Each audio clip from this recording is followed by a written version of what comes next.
आदाब, JKS news के उर्दू खबरनामे में आपका खैर मकदम में हूँ आपके साथ आलम खान हकलाल। खबरों पर आगे बढ़ने से खबर आई नजर डालते हैं इस वक्त की हेडलाइंस पर।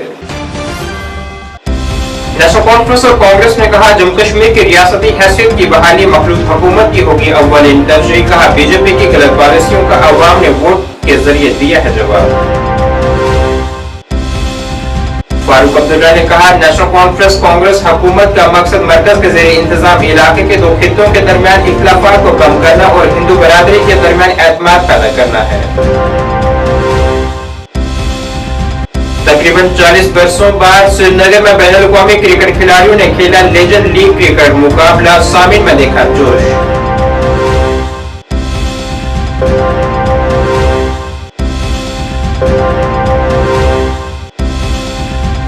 और मीर जुनैद ने कहा इंजीनियर रशीद है कौमी सलामती के लिए बड़ा खतरा।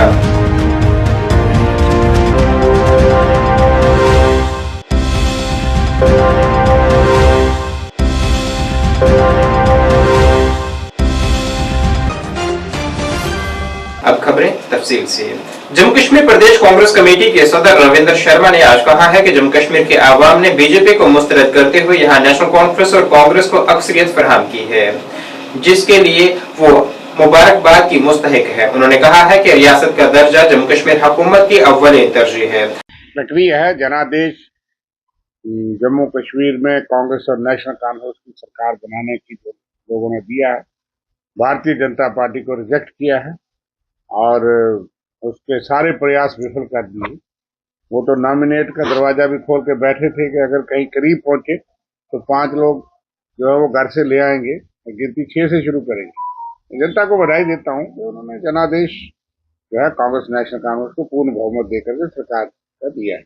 अब सरकार की प्रक्रिया शुरू हो गई है। उसकी प्रक्रिया ये होती है कि हर पार्टी अपने नेता तो जिन्हें चीफ मिनिस्टर बनना है तो उनकी पार्टी जो है वो नेता तो है ही, लेकिन एक प्रोसेस है। तो उनकी मीटिंग होगी औपचारिक तौर पे। अब जो नेता लेजिस्लेटिव पार्टी का होता है फिर वही चीफ मिनिस्टर का कैंडिडेट होता है। बहुमत सबसे बड़ा दल नेशनल कॉन्फ्रेंस है, उनका नेता होगा। कांग्रेस पार्टी के हाईकमान भी फैसला लेगी और समर्थन उनको जाएगा। फिर वो 90 से 46 सीट का आंकड़ा चाहिए, तो पूरा आंकड़ा है कांग्रेस और नेशनल कॉन्फ्रेंस के बाद। उसके बाद लेफ्टिनेंट गवर्नर उनको बुलाएंगे, सरकार बन जाएगी। देखो ठीक है, देखो जो वादे कांग्रेस और नेशनल कॉन्फ्रेंस ने तकरीबन इसके बारे में कहा है, कुछ मुद्दे ऐसे होंगे जिसमें ज्यादा गंभीरता से विचार करने का वो समय आएगा। लेकिन पहली प्रायोरिटी तो यह है जो हमने कहा कि स्टेट रेस्टोर होनी चाहिए। गवर्नमेंट बनने के बाद पहला प्रयास ये होगा, क्योंकि सेंट्रल गवर्नमेंट ने कई बार वादा किया और वादा खिलाफी की। स्टेट हुड के अंदर ये चुनाव, जहाँ हमारा स्टेट का दर्जा होता है तो चुनाव ऐसे ही होने थे, लोगों ने ऐसे ही वोट डालने थे, मशीनों को दबाना था, तो यहाँ स्टेट की असेंबली चुनी होती।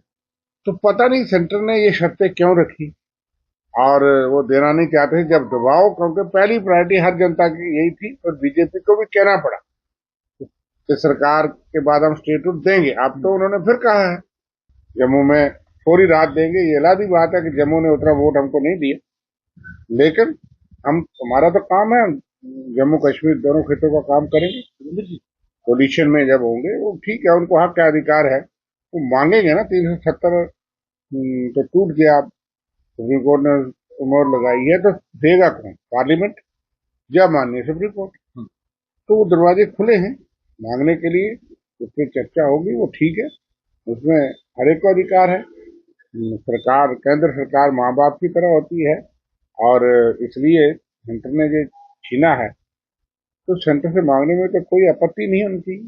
जैसे बीजेपी ने जहाँ डंडोरा पीट पीट के कहा था, खुद तो मिले थे उनके साथ जिनके हाथ में कभी पाकिस्तान के झंडे थे, जिन्होंने अलगाववाद, आतंकवाद उनको वहां समर्थन दिया, और ये तो दावा कर रहे थे एक दिन पहले कि हमने इंडिपेंडेंट खड़े किए, उनके साथ इंटचे हैं शरेआम।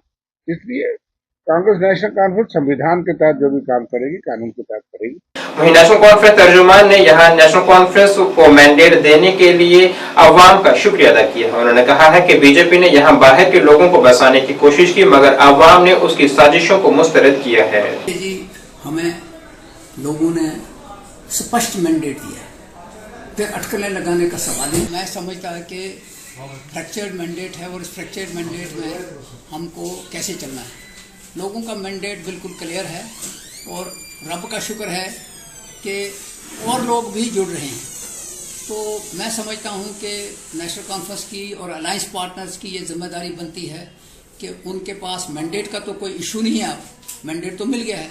अब गवर्नमेंट फॉर्मेशन करने के बाद लोगों के जो इश्यूज़ हैं उन इश्यूज़ को एड्रेस करना है। जो मैनिफेस्टो कांग्रेस ने और नेशनल कॉन्फ्रेंस ने दिया हुआ है उस मैनिफेस्टो के ऊपर पूरा उतरना है। मालूम है कि 370 जम्मू कश्मीर में था और 370 की वजह से जम्मू कश्मीर में दो चीज़ें थी कि जम्मू कश्मीर की ज़मीन जम्मू कश्मीर के लोगों के लिए ही होगी।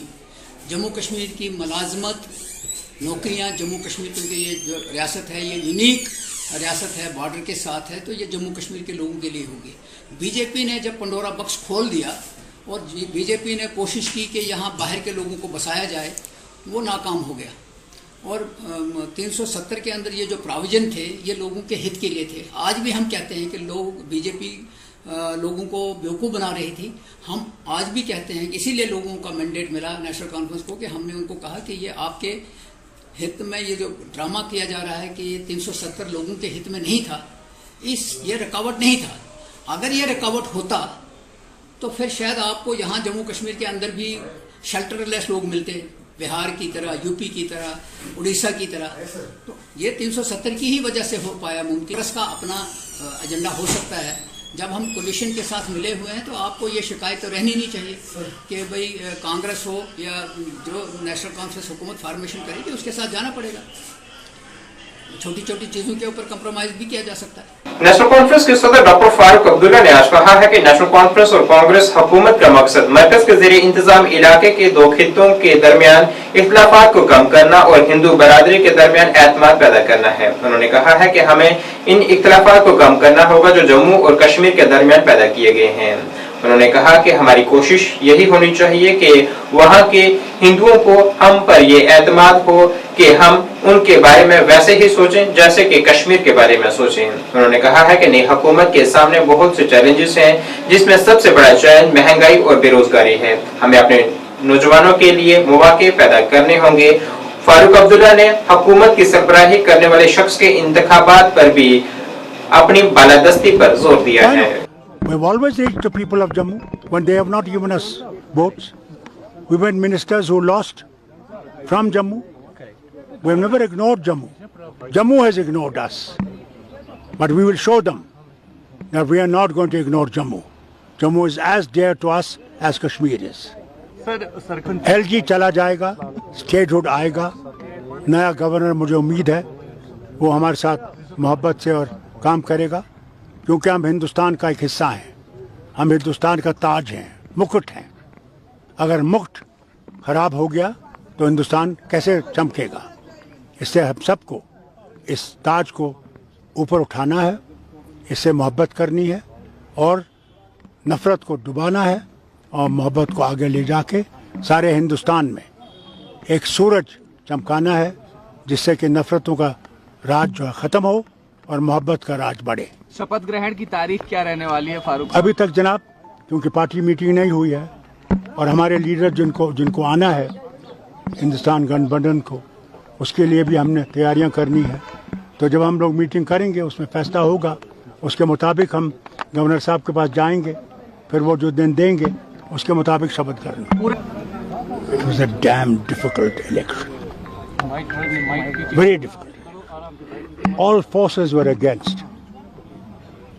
Indian Alliance, Congress and National Conference. But the people of the state, I'm proud to say, they stood against all odds and gave us the mandate for us to see to the state that it goes forward, that we shine again in every sector. मैं कहूँगा उसकी जिम्मेवारियाँ बहुत सख्त है, वो हुकूमत आसान नहीं हो। ये कांटों का ताज है और इसमें लोगों की मुश्किलात को दूर करना, और इतनी मुश्किलात हैं मैं बयान नहीं कर सकता। मैं अल्लाह से यही दुआ करता हूँ कि जो नई हुकूमत आए उनके रास्ते आसान करे, कि वो जम्मू कश्मीर, यहाँ बेरोज़गारी है, बदहाली है। मैं जम्मू के बारे में आपको बताऊं, मैं गया था जहां इनने बड़ी बहुमत से इनको वोट दिया है। मगर जम्मू की सड़कें देखिए आप, उस शहर की कहीं बत्ती नहीं जल रही थी। ये हाल है जम्मू का। जम्मू तो इनके, जिस तरह कायदे आज़म कहते थे ना, कश्मीर मेरी जेब में है, बीजेपी ये समझती है कि जम्मू हमारी जेब में है। अल्लाह करे कि जम्मू के लोग ये समझ जाएं कि अगर उनकी जेब में आपने रहना है तो आप कभी आगे नहीं बढ़ोगे, आप कभी तरक्की नहीं करोगे। नफरत से निकलो और मोहब्बत की रस्सी को पकड़ो।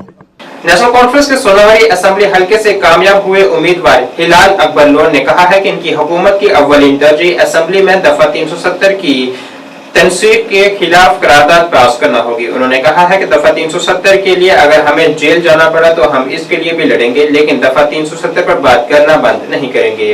उन्होंने ये भी दावा किया है कि इंजीनियर रशीद और इसके साथी बीजेपी के एजेंट हैं। हमने जो एक्सपेक्ट किया था वही है, रिजल्ट उसी हिसाब से आया है। जिस तादाद से और जिस जज्बे से लोगों ने हिस्सा लिया है इलेक्शन में, खासकर हमारे इलेक्शन में और जलसे जुलूस में, उसे हमने भांप लिया था कि नेशनल कॉन्फ्रेंस में सोनावारी जीत दर्ज करेगा। और ये जो आपने कहा कि 14,500 की लीड से हमने जो सीट जीती है, ये मुझे लग रहा था कि it was expected, but I was expected it would be around 10 or 11,000 votes, but it has gone beyond that. देखो, वेव तो चले नहीं, उन्होंने धोखे से हमसे वोट लिया, लोगों से वोट लिया गुज़श्ता उस पार्लियामेंट्री इलेक्शन में, तो वो झूठ पे मबनी था। जो कुछ उन्होंने कहा वो झूठ पे मबनी था। उन्होंने कहा था कि रिवायती सियासत हम खत्म करेंगे, उन्होंने कहा था कि खानदानी सियासत हम खत्म करेंगे। जो उन्होंने कहा वो सब झूठ साबित हुआ। और मैंने ये पहले ही कहा था कि ये बीजेपी का एजेंडा है, वो साबित हुआ वो बीजेपी का एजेंडा है। मैं अभी भी कह रहा हूँ वो बीजेपी का एजेंडा है। मुझे कोई कबाहत नहीं इस कहने में कि वो बीजेपी का एजेंडा आज भी है, और जितने उसके साथ मिले हुए वो भी बीजेपी के एजेंडा है। और एक आदमी को बचाने के लिए वो लोगों से वोट मांग रहा था कि इसके एनआईए के छापे पड़े हैं। लोगों ने अब समझ लिया, अब एक आदमी को बचाना है तो एनआईए के छापे से डेवलपमेंट कहाँ गई, वो इश्यूज कहाँ गए, जो जज्बात हम 370 से जुड़े हुए हैं वो कहाँ जाते। लेकिन लोगों ने समझा, लोगों ने वोट दिया अब नेशनल कॉन्फ्रेंस को विकार और इज्जत के लिए और डेवलपमेंट के लिए, उस पर हम काम करेंगे इंशाल्लाह। ये बात सही है। देखिए, जितनी हमें स्ट्रेंथ होगी, मेजॉरिटी होगी, उतना हम इंशाल्लाह स्ट्रांग उभर के आएंगे, हमारी आवाज़ उतनी स्ट्रांग होगी। तो असेंबली में जाकर जितने हमारे पास सीट्स हैं उतनी आवाज़ें उभर के आ जाएंगी, उतना हम स्ट्रांग है। तो इंशाल्लाह रहमान जो हमारे इशूज़ है, मेजर इशूज़ जो 370 से जुड़े हुए हैं, उन पर हम बात करेंगे। जम्मू कश्मीर वर्कर्स पार्टी के सदर मीर जुनैद ने आज कहा है कि इंजीनियर रशीद कौमी सलामती के लिए खतरा है। एक सवाल के जवाब में उन्होंने कहा है कि मसला कश्मीर के बारे में बात करने वाले लोग अब भी जेल में हैं, लेकिन इंजीनियर रशीद आज भी आजाद हैं। उन्होंने लंगेट असेंबली हलके से उन्हें 10,000 वोट देने के लिए वहां की आवाम का भी शुक्रिया अदा किया है। पहले मैं अपने वोटर्स का बहुत शुक्रगुजार हूँ कि उन्होंने हमें जो 10,000 वोट से नवाजा। ये हमारे 10,000 वोट इनके 10 लाख वोट के बराबर है, क्योंकि हमने सियासी दलाली करके ये 10,000 वोट हासिल नहीं करे हैं। हमने हिंदुस्तान के नाम पे ये वोट हासिल करे हैं। जो हमारा 2009 पे प्रिंसिपल स्टैंड था, अल्लाह के फजल करम से और लोगों की दुआओं से आज भी वही हमारा स्टैंड रहा। हमारा मौक़िफ़ कहीं चेंज नहीं हुआ, ये आपको भी मालूम है, यहाँ की आवाम को भी मालूम है। और जिस तरीके से नौजवानों का एतमाद रहा, मुझे लगता है कि यही हमारे लिए सबसे बड़ी जीत है। और ये जो 10,000 वोटर है, ये हमारे 10,000 शेर है।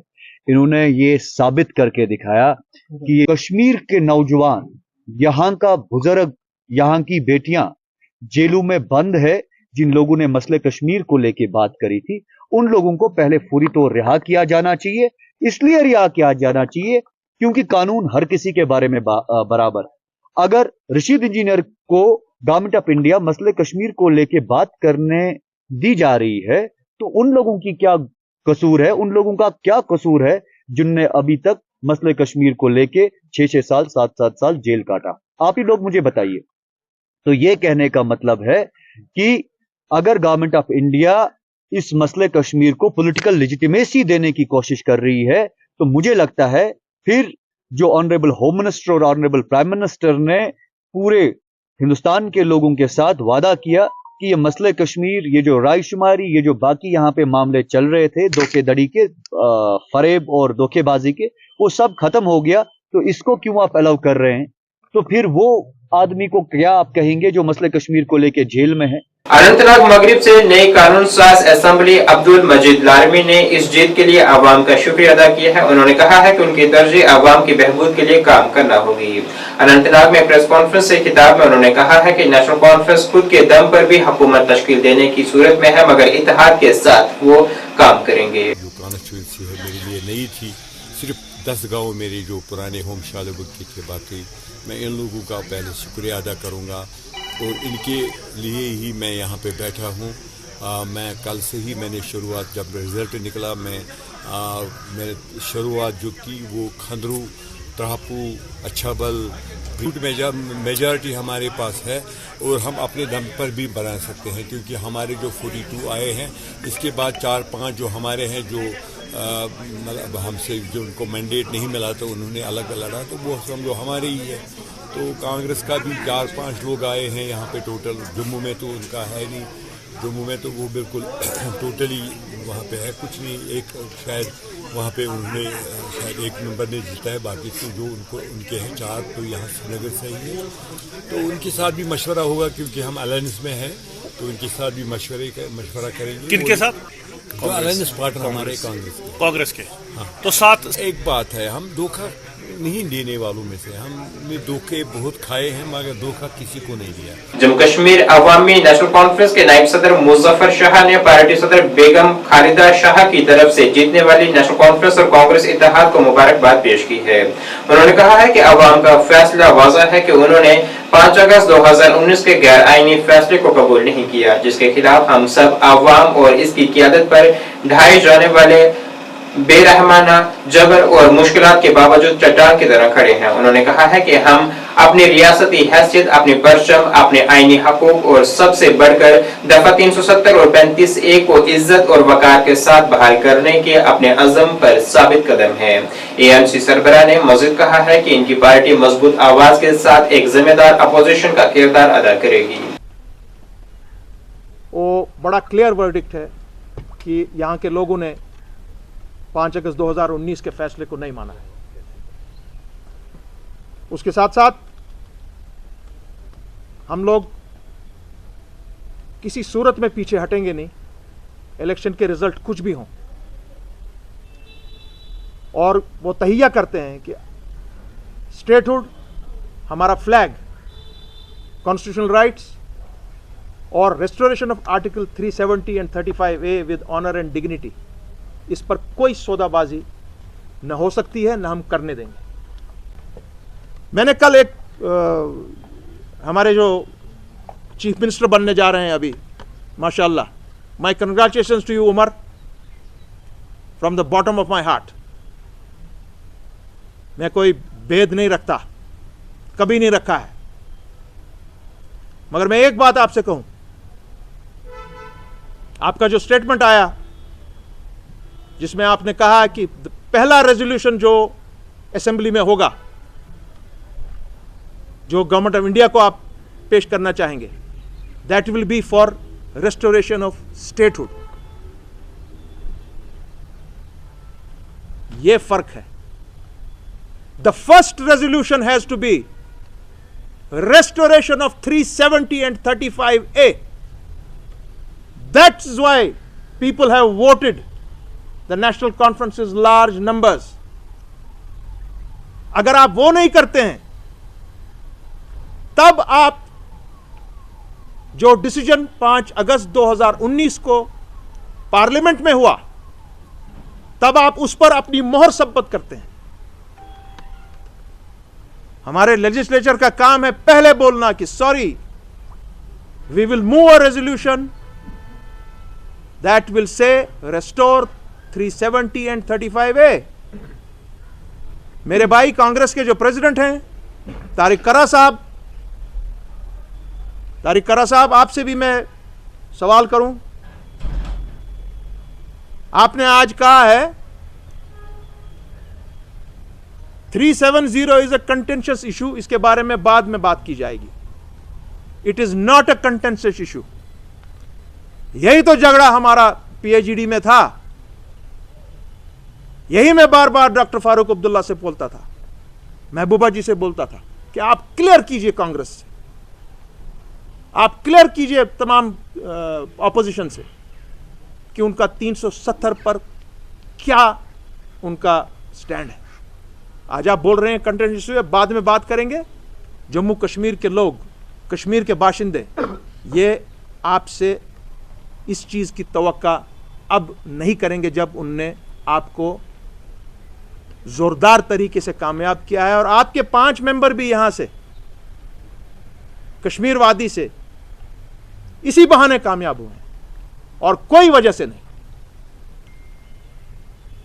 इस बारे में आप सोचिए सब। मेरा मानना होता, अगर मैं उस असेंबली में होता, मैं जो नई गवर्नमेंट बनने जा रही है,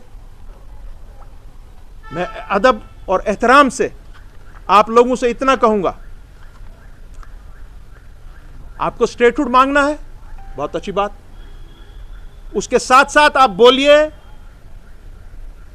कि हम ऑन फास्ट ट्रैक 27,000 जो हमारे बच्चे, बड़े बुजुर्ग, छोटे बड़े हिंदुस्तान की जेलों में बगैर केसेस के सड़ रहे हैं, उनके लिए रेजोल्यूशन मूव कीजिए आप। श्रीनगर का मशहूर बख्शी स्टेडियम में तकरीबन 40 बरसों के बाद बैनुल-अक़वामी क्रिकेट खिलाड़ियों ने मुकाबला खेला है, जिसमें कई बैनुल-अक़वामी खिलाड़ी शिरकत कर रहे हैं। आज का मुकाबला तोइम हैदराबाद और साउदर्न सुपर स्टार्स के दरमियान खेला गया, जिसमें तोइम हैदराबाद ने जीत हासिल की है। लेजेंड लीग क्रिकेट T20 20 सितंबर को जयपुर में शुरू हुआ था और श्रीनगर में लीग अपने 6 मैचों का आखिरी मरहला खेलेगी। पहले मैच में हजारों अफराद ने हजूम को अपनी तरफ मतवजा किया, जिसमें नौजवान, लड़कियां और लड़के और बुजुर्ग अफराद शामिल थे, जिन्हें टिकट के हासिल करने के लिए स्टेडियम के बाहर कतारों में खड़े देखा गया। कि मैच किन के बीच में आज खेला जा रहा है और 40 साल के बाद आज फिर से यहाँ पर इंटरनेशनल क्रिकेट वापस आया, क्या कहेंगे? अपना नाम बताकर कहाँ से? गुरतेज सिंह मेरा नाम, हम यहीं पे लोकल ही हैं। अच्छा, तो बहुत खुशी हुई यहाँ पे देख के कि मैच भी हम स्टार्ट हुए। हम भी मतलब एक्साइटेड थे बहुत पहले से यहाँ पे मैच आ रहे हैं, हम हमारे प्लेयर्स को अपने सपोर्ट कर पाएंगे, तो इसलिए हम यहाँ पे आज मैच देखें। पता है किस किस का मैच है? जी जी, किस किस का? ये टीम हैदराबाद और टीम इसका सुरेश रैना की टीम का और दिनेश कार्तिक की टीम। कौन सा फेवरेट टीम है आज? सुरेश रैना की टीम को सपोर्ट। अच्छा, यस सर। तो पता है कौन कौन सा खिलाड़ी यहाँ पर आया है? मेन प्लेयर तो पता है, सुरेश रैना की टीम में एक सुरेश रैना सर हैं और भी उनके प्लेयर हैं 2-3 अच्छे। अच्छा, ये मुझे बताइए कि 40 साल के बाद क्रिकेट फिर से यहाँ पर आया, तो कैसा लग रहा है, कैसा महसूस हुआ है? अच्छा लग रहा है बहुत, क्योंकि पहले ऐसा ये चीज़ माहौल ऐसा यहाँ पे नहीं था, क्योंकि वैसा माहौल यहाँ पे था ही नहीं। अब आजकल यहाँ पे अब अच्छी आगे चल के बहुत सारा मतलब यहाँ पे आएगा आगे, तो अभी अच्छा लग रहा है। बहुत बहुत शुक्रिया। आप मतलब कौन तो थोड़ा बहुत सर बहुत अरसे से क्रिकेट देख रहे हैं, यहाँ पर पहली बार हुआ है। 1988 में यहाँ पर एक मैच हुआ था, 88 में या 4 में हुआ था। जी बिल्कुल बिल्कुल। उसके बाद यहाँ पर कोई मैच नहीं हुआ और बच्चों को बहुत खेलने का शौक है, टैलेंट बहुत है यहाँ कश्मीर में, लेकिन यहाँ पर ये जो मैच नहीं हो रहे हैं, अब ये टैलेंट बाहर आएगा, लोगों को शौक ज़्यादा पैदा होगा और इंसान जब तक मेंटली और फिजिकली फिट ना हो तब तक वो किसी भी फील्ड में तरक्की नहीं कर सकता है। इसलिए हमारे लिए ज़रूरी है, हमारे बच्चों के लिए ज़रूरी है कि स्पोर्ट्स में थोड़ा हिस्सा लें और अपने मेंटली वो फिट रहे और आगे अपनी तालीम जारी रखें। पता है आपको कौन कौन से खिलाड़ी आए हैं यहाँ पर? जी, इंडिया के काफ़ी खिलाड़ी आ रहे हैं, बांग्लादेश के खिलाड़ी आ रहे हैं, ऑस्ट्रेलिया के खिलाड़ी आ रहे हैं। ये तो पिछले साल मैंने जम्मू में एक मैच देखा था, लेकिन डे एंड नाइट मैच था, तो आज मैंने कहा दिन में देखेंगे मैच। आज 3 बजे मैच हो रहा है, लेकिन बाकी मैच 7 बजे अब होंगे। बिल्कुल बिल्कुल बिल्कुल। हाँ, अगर दिन में मैच हो तो वो ज़्यादा ही मज़ा लगता है। नाज़रीन, इस वक्त के उर्दू बुलेटिन में बस इतना ही। मुझे मेरी टीम के साथ दीजिए इजाज़त। अल्लाह हाफिज़।